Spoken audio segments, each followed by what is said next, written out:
Praise the Lord. இன்னைக்கு என் கூட சேர்ந்து ப்ரே பண்ண ரெடியாக இருக்கீங்களா? ஓகே. எத்தனை பேர் இன்னைக்கு ப்ரேயர் பண்ணாமல் இருக்கீங்க? ப்ரேயர் மேலே ஒரு இன்ட்ரெஸ்ட் இல்லாமல் எத்தனை பேர் இருக்கீங்க? இப்போ இருக்கிற ஜென்ரேஷனில் எல்லார் மைண்டும் நெகட்டிவ் ரீசன்ஸ் தான் ஃபோக்கஸ் பண்ணிகிட்ருக்கு. அதனாலேயே ப்ரேயரில் ஒரு இன்ட்ரெஸ்டே இல்லாத ஒரு சுச்சுவேஷன் காணப்படுது. கரெக்டா? டியர் பிரதர்ஸ் அண்ட் சிஸ்டர்ஸ், எத்தனை பேர் இன்னைக்கு நிறைய ப்ராப்ளம்ஸ் இருக்குது, ப்ரே பண்ணால் மட்டும் நடந்துருவா போகுது அப்படின்னு ப்ரேயர் மேலே நம்பிக்கையே இல்லாமல் இருக்கீங்க?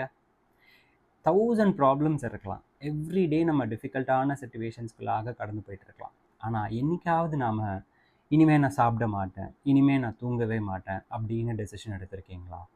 இனிமேல் நான் ட்ரெஸ்ஸே போட மாட்டேன் அப்படி ஏதாவது டிசைட் பண்ணியிருக்கீங்களா? நிச்சயமாக கிடையாது இல்லையா? எவ்வளோ ப்ராப்ளம்ஸ் வந்தாலும் நம்மளுடைய சரீரத்தை நம்ம பாதுகாக்க தான் நினைப்போம். இன்றைக்கி உங்கள் சரீரத்துக்கு கொடுக்குற இம்பார்ட்டன்ஸை எத்தனை பேர் உங்கள் ஸ்பிரிட்க்கு கொடுக்குறீங்க? அதாவது உங்கள் ஆவிக்கு கொடுக்குறீங்க. பைபிளில் வாசித்து பார்த்தீங்கன்னா, சரீரமானது அழிந்து போகக்கூடியது, நம்மளுடைய ஆவி மாத்திரம்தான் கர்த்தரிடத்திற்கு போகும். கர்த்தர் தன்னுடைய ஒரே பேரான குமாரன் இயேசு கிறிஸ்துவை நமக்காக சிலுவையிலே ஜீவ பலியாய் கொடுக்கும் பொழுது இயேசுவானவர் சொன்ன வார்த்தைகள், பிதாவே என்னுடைய ஆவியை உம்மிடத்தில் ஒப்புக் கொடுக்கிறேன் என்று. ஸ்தேவான் கல்லெறியப்பட்ட முதல் இரத்த சாட்சியாய் மரிக்கும் பொழுது அவர் சொன்ன வார்த்தை, கர்த்தராகிய இயேசுவே என்னுடைய ஆவியை எடுத்துக்கொள்ளும் அப்படின்னு. இதுலேருந்து நமக்கு என்ன தெரியுதுன்னா, நம்மளுடைய ஆவி தான் கர்த்தரிடத்திற்கு போகுமே தவிர நம்முடைய சரீரம் அழிந்து போகக்கூடியது. ஆனால் இன்றைக்கி இருக்கிற காலகட்டத்தில் நம்ம பாதுகாக்கிறது எல்லாமே சரீரத்தை மட்டும்தான். நம்ம கொடுக்குற இம்பார்ட்டன்ஸ் எல்லாமே சரீரத்துக்கு தான், நம்மளுடைய ஆவிக்கு இல்லை. நம்ம சரீரத்துக்கு ஒரு ப்ராப்ளம் வந்துருச்சுன்னா அப்படி பொத்தி பொத்தி பாதுகாக்கிறோம். நமக்கு குளிர் வந்துச்சுன்னா ஜர்க்கின் மாட்டிக்கிறோம், படுக்கும்போது நல்லா போத்திக்கிறோம். இதுவே நம்மளுடைய ஸ்பிரிட்டுக்கு ஒரு ப்ராப்ளம்னா அதை கண்டுக்கிறதே கிடையாது. நம்ம எல்லாரும் தெரிந்தும் உணராதவர்களாக இருக்கிறோம். We are connected with God through our spirit. நம்மளுடைய மாம்சத்தினால அல்ல, நம்மளுடைய ஆவினால கர்த்தரிடத்தில் நம்ம இணைக்கப்பட்டிருக்கிறோம். இன்ஃபேக்ட் ஸ்பிரிச்சுவாலிட்டி பற்றி நிறைய பேர் பேசுகிறோம். ஆனால் எத்தனை பேர் ஸ்பிரிச்சுவாலிட்டினா என்னன்னு உணர்ந்திருக்கோம்? உணர்ந்திருந்தோம்னா நிச்சயமாக நம்மளுடைய ஃபோக்கஸ் எல்லாமே நம்மளுடைய ஆவியை குறித்து தான் இருக்கும். இன் சிம்பிள் டேர்ம்ஸ், ஸ்பிரிச்சுவாலிட்டினா என்ன? நம்மளுடைய ஆவி கர்த்தரோடு இணையப்பட்டிருக்கிற அந்த உறவை வெளிப்படுத்துவது தான் ஸ்பிரிச்சுவாலிட்டி, இல்லையா? So whenever you pray, you directly communicate with God. So that establishes a beautiful relationship. கரெக்டா?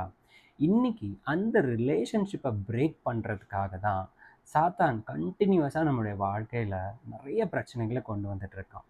அதனாலேயே நம்ம யாரும் ஜெபிக்கிறதே கிடையாது. சாத்தானோட கோல் ஒன்றே ஒன்று தான், மனுஷர்கள் யாரும் கர்த்தரிடத்திற்கு போய் சேரக்கூடாது, எல்லாருடைய ஆவியும் திருடிட்டு போய் நரகத்தில் போட்டுருணும் அப்படிங்கிறது தான். அதனாலேயே ஒவ்வொரு நாளும் நமக்கு கான்ஸ்டண்ட்டாக ப்ராப்ளம்ஸ் கொண்டுட்டு வரோம். நாமளும் அந்த ப்ராப்ளமே நினச்சி டைவர்ட் ஆகி நம்ம மைண்டு ட்விஸ்ட் ஆகி, ஓகே இன்னைக்கு மூட் அவுட்டு, நம்ம ப்ரே பண்ண வேண்டாம் அப்படின்னு விட்டுடுறோம். ப்ரே பண்ணால் மட்டும் என்ன நடக்குது, இருக்கிற ப்ராப்ளம் அப்படியே தானே இருக்குது அப்படின்னு ஒரு பாயிண்டில் நமக்கு ப்ரேயர் மேலே இருக்கிற நம்பிக்கையே சுத்தமாக போயிடுது. கரெக்டா? இப்படி பர்சனல் ரீசன் சொல்லி சொல்லி எத்தனை பேர் ஜெபிக்கிறதே நிறுத்திட்டீங்க? இந்த ப்ராப்ளம்ஸ்க்கு மத்தியில் இதெல்லாம் தாண்டி கன்சிஸ்டண்ட்டாக ஜெபிக்கிறவங்களால மாத்திரம்தான் கர்த்தரோட ஐக்கியமாக இருக்க முடியுது. அப்படிப்பட்டவங்களால மட்டும்தான் எவ்வளோ ப்ராப்ளம்ஸ் வந்தாலும் சஸ்டெயின் பண்ண முடியுது. Prayer is a shield to your spirit. ஜெபம் உங்களுடைய ஆவிக்கு ஒரு பாதுகாப்பாக இருக்குது. எதுலேருந்து பாதுகாப்புனா, பிசாசு கொண்டு வர சகல பிரச்சனைகளிலும் இருந்து பாதுகாப்பு. பர்சனல் லைஃப்பில் ப்ராப்ளமாக இருக்கலாம், உங்களுடைய ப்ரொஃபஷ்னல் லைஃப்பில் ப்ராப்ளமாக இருக்கலாம், உங்கள் மேரேஜ் லைஃப்பில் ப்ராப்ளமாக இருக்கலாம், ஹெல்த் இஷ்யூஸாக இருக்கலாம். இவ்வளோ ஏன் இம்பார்ட்டன்ட்லி நம்மளுடைய பரிசுத்த வாழ்க்கைக்கு அவன் அகெயின்ஸ்டாக கொண்டு வர காரியங்களாகவும் இருக்கலாம். இச்சையாக இருக்கலாம், பொருள் இச்சைகளாக இருக்கலாம், மனிதர்கள் மீது இருக்கிற இச்சையாக இருக்கலாம். இப்படி சகல பிரச்சனைகளிலுமிருந்து நம்மளை காப்பாற்ற ஜெபம் முக்கியமானதாய் காணப்படுகிறது. ஸோ ஒவ்வொரு நாளும் நம்ம கர்த்தரோடு இருக்கிற ஐக்கியத்திற்காகவும், நம்முடைய பரிசுத்த வாழ்க்கைக்காகவும், நம்முடைய ஆவிக்காகவும் every day we have to pray. Do not focus on your problems, focus on the prayer so that God will deliver you from all your problems. ஜெபிக்கலாமா? பிதாவே, இந்த ஜெப வேலைக்காக நன்றி செலுத்துகிறோம். ஆண்டவரே, எங்களுடைய ஆவியை குறித்ததான ஒரு முக்கியத்துவத்தை நீர் வெளிப்படுத்தினதற்காக நன்றி ஆண்டவரே. இன்று அநேக சேலஞ்சஸ்குள்ளாக நாங்கள் கடந்து போயிட்டுருக்கிறோம் ஆண்டவரே. இந்த பிசாசின் கிரியைகள் மத்தியிலும் ஆண்டவரே எங்களுடைய ஆவியின் முக்கியத்துவத்தை கர்த்தர் வெளிப்படுத்தின கிருபைக்காக நன்றி. இனியும் நாங்கள் கர்த்தாவே அலட்சியமாக இராதபடிக்கு எங்களுடைய ஆவியின் பாதுகாப்பிற்காகவும் உம்மோடு இருக்கிற ஐக்கியத்திற்காகவும் ஒவ்வொரு நாளும் ஜெபிக்கிறவர்களாய் காணப்பட எங்களுக்கு உதவி செய்யுங்க ஆண்டவரே. உம்முடைய ஆவியினாலே எங்களை பலப்படுத்தும்படிக்காக நாங்கள் ஜெபிக்கிறோம். சகல பிசாசின் கிரியைகளிலும் இருந்து எங்களுடைய ஆவியை பாதுகாக்க எங்களுக்கு உதவி செய்யுங்க ஆண்டவரே. ஆவியானவரே, ஆண்டவரே, எங்களுடைய இருதயத்தில் உம்மை அழைக்கிறோம். எங்களுக்கு உதவி செய்யுங்க, எங்களை பலப்படுத்துங்க. எந்த ஒரு ப்ராப்ளம்ஸ் இருந்தாலும் ஒவ்வொரு நாளும் கன்சிஸ்டண்ட்டாக ப்ரே பண்ண மோடு இருக்கிற அந்த ரிலேஷன்ஷிப்பை இன்னும் பலப்படுத்தி கொள்ள கர்த்தர் கிருபை பாராட்டும்படிக்காக நாங்கள் ஜெபிக்கிறோம். என்னோடு கூட சேர்ந்து ஜெபிக்கிற ஒவ்வொருவரையும் ஆண்டவரே உம்முடைய கரத்தில் கொடுக்குறேன். அவங்களுக்கு எந்த ஒரு பிரச்சனைகள் இருந்தாலும் ஆண்டவர் மீது இருக்கிற நம்பிக்கையும் விசுவாசமும் தளர்ந்து போகாத படிக்கும் ஒவ்வொரு நாளும் அவர்கள் கன்சிஸ்டண்ட்டாக ஜெபிக்கும் படிக்கும் ஆண்டவரே நான் வேண்டுகிறேன். ஜெபிக்கிற ஒவ்வொருவரையும் ஆசீர்வதியுங்க.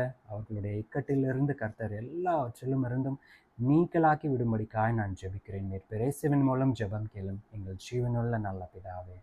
ஆமென். God bless you.